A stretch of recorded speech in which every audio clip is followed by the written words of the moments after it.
بسم اللہ الرحمن الرحیم۔ ایک لڑکی جو اپنے گھر پر اکیلی تھی، اس کے گھر والے کسی دعوت پر گئے ہوئے تھے۔ گھر والوں نے اس کو بھی جانے کا کہا، مگر اپنی مصروفیت کا بہانہ لگا کر وہ گھر پر ہی رک گئی۔ اسے ناول پڑھنے کا بے حد شوق تھا۔ اس نے سوچا گھر پر کوئی نہیں ہے تو کسی نہ کسی طرح ٹائم پاس ہو جائے گا۔ جیسے ہی اس نے ناول پڑھنا شروع کیا تو اچانک دروازے پر زور سے دستک ہونا شروع ہو گئی۔ وہ گھبرائی اور سوچنے لگی کہ اس ٹائم کون آ سکتا ہے، لیکن اس نے ہمت سے کام لیا اور بالکنی میں سے باہر دیکھا تو اسے کوئی نظر نہ آیا۔ پھر وہ اپنے بیڈ روم چلی گئی۔ اس نے دل کو سمجھایا کہ کسی بچے کی شرارت ہو سکتی ہے۔ خیر، اس نے اپنا ناول پھر سے پڑھنا شروع کر دیا۔ اچانک پھر سے کچھ دیر بعد دروازہ زور سے کھٹکنا شروع ہو گیا اور پھر سے گھبرائی اس نے نیچے دروازے کی طرف جانا شروع کر دیا۔ جیسے ہی وہ دروازے کے پاس گئی، ایک خوفناک آواز آئی باہر سے، دروازہ کھولنا۔ اس نے گھبرا کر پوچھا، کون ہو تم؟ پھر سے آواز آئی، دروازہ کھولنا۔ وہ بھاگ کر اپنے روم میں گئی اور موبائل پکڑا اور اپنے ابو کو کال کرنے لگ گئی۔ جیسے کال لگئی تو موبائل سے آواز آئی، میں نے کہا دروازہ کھولو۔ اس نے گھبرا کر کہا، ابا جان آپ کیا کہہ رہے ہیں، اور موبائل بند ہو گیا۔ اس کے بعد اس کا موبائل بند ہو گیا اور پھر بھی موبائل سے آواز آنا بند نہ ہوئی۔ اس نے موبائل پکڑا اور زور سے دیوار پر مار دیا اور اچانک گھر کی لائٹ بند ہو گئی۔ وہ بہت ڈر گئی۔ اسے محسوس ہوا جیسے کسی نے دروازہ کھولا اور کوئی اس کی طرف آنا شروع ہو گیا۔ وہ ڈر کر اپنی الماری کے اندر چھپ گئی۔ اسے باہر سے بہت خوفناک آواز آنا شروع ہو گئی۔ باہر سے آواز آئی، کہاں ہو تم؟ میں نے پوچھا، کہاں ہو تم؟ اس نے اپنے ہاتھ سے اپنے منہ کو دبا لیا اور اچانک سے اس کی الماری زور سے ہلنا شروع ہو گئی۔ باہر سے آواز آئی، کہیں تم اندر تو نہیں؟ لیکن اس نے ہمت نہ ہاری اور چپ رہی۔ تھوڑی دیر تک آواز آنا بند ہو گئی۔ لڑکی نے آہستہ سے الماری کا دروازہ کھولا اور باہر آ گئی۔ اب وہ جلدی سے دروازے کی طرف بھاگی۔ جیسے ہی وہ دروازے کی طرف بھاگی، اس نے دروازہ کھولا لیکن دروازہ نہیں کھلا۔ اچانک پیچھے سے خوفناک آواز آئی، رک جاؤ۔ اس نے ہمت کر کے پیچھے دیکھا تو ایک خوفناک جن زادہ جو الٹے قدم چل کر اس کی طرف آ رہا تھا۔ وہ دیکھ کر چونک گئی اور کہنے لگی، تم کون ہو، کیا چاہتے ہو؟ اس نے مدد کے لیے چلانا شروع کر دیا، مگر اس کے منہ سے آواز نکل ہی نہیں رہی تھی۔ آخر جن زادہ اس کے پاس آن پہنچا اور اس نے اس کا گلا دبوچ لیا اور بڑے بڑے ناخن اس کے گلے میں دبا دیے۔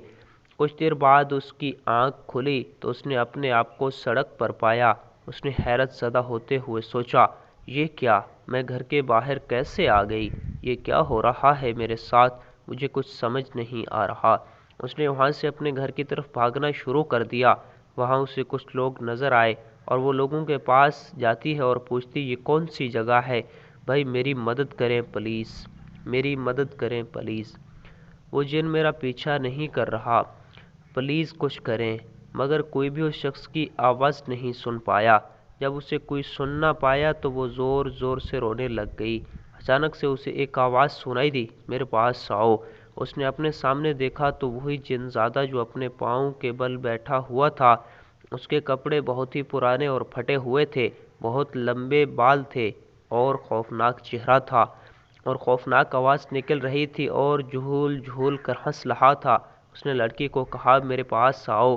میں نے کہا، میرے پاس آؤ۔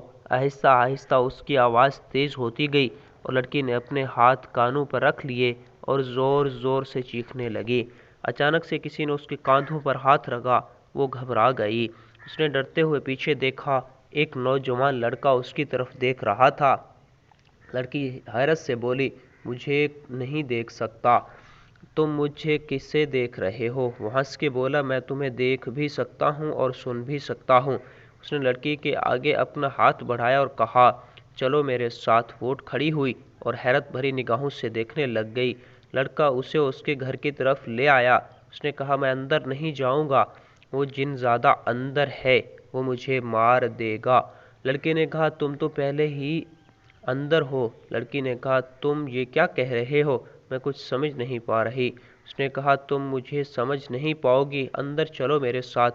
وہ گھبرا کر قدم بڑھانے لگی۔ جیسے وہ دروازے کے پاس گئی، وہ ٹھوکر کھا کر گر گئی۔ جب اس نے دیکھا اس کی لاش جو کہ دروازے کے پاس پڑی تھی، اس کے خیال میں آیا جب جن زادے نے میرے گلا دبایا میں اسی وقت مر گئی تھی کیا؟ وہ زور زور سے رونے لگ گئی۔ لڑکا بولا، نہیں، مرا تو میں ہوں اور مجھے مرے 4 سال بیت چکے ہیں۔ اس نے تمہاری روح کو قید کر لیا ہے جس کا میرے ساتھ ہوا تھا۔ لڑکی ڈر گئی، اس کے پاس آنے سے گھبرانے لگی۔ لڑکا بولا، تم مجھ سے ڈرو مت، میں یہ نہیں چاہتا کہ میرے روح کی طرح تمہاری روح بھی بھٹکے، میں تمہاری مدد کرنا چاہتا ہوں، ہم مل کر اس کا سامنا کریں گے۔ لڑکی نے حیرت سے پوچھا، مگر کیسے؟ لڑکے نے اسے دائرہ بنانے کو کہا اور اندر بیٹھنے کو کہا اور بولا، تم خدا کا ورد کرنا شروع کر دو۔ جسے اس نے ورد شروع کیا تو خوفناک جن زادہ اس کے سامنے آ گیا اور خوفناک آواز نکالنے لگ گیا، رک جاؤ۔ میں نے کہا، رک جاؤ ورنہ میں تمہیں ختم کر ڈالوں گا۔ لڑکی گھبرا گئی اور بھاگنے لگی۔ لڑکا دائرے کے پار کھڑا ہوا اسے کہہ رہا تھا، وہ جو بھی کہے تم ورد کرنا بند نہ کرنا۔ میں بھی اسی طرح مارا گیا تھا، اس کی کسی بھی بات پر یقین مت کرنا۔ لڑکی کے آنسو نکل آئے مگر دائرے میں بیٹھی رہی۔ جنزادے نے عجیب شکل اختیار کر لی، اسے ڈرانے کی بہت کوشش کرتا رہا لیکن لڑکی نے اپنا ورد تقریباً 2 سے 3 گھنٹے تک جاری رکھا۔ آہستہ آہستہ جنزادے کی آواز آنا بند ہو گئی۔ لڑکی نے اپنی آنکھ کھول کے دیکھنے کی بہت کوشش کی لیکن کھول نہ پائی اور ایک دم گر گئی۔ کچھ دیر بعد اسے محسوس ہوا اس کا نام لے رہا ہے کوئی۔ جب اس نے آنکھ کھولی اس کے ابا جان دروازے کے پاس بیٹھے اسے اٹھا رہے تھے۔ وہ ایک دم چونک گئی، ابا جان کے گلے لگ گئی۔ ابا جان نے کہا، تم بے ہوش کیسے ہو گئی؟ اور تمہیں تو بہت تیز بخار بھی ہوا ہے، کیا ہوا ہے تمہیں؟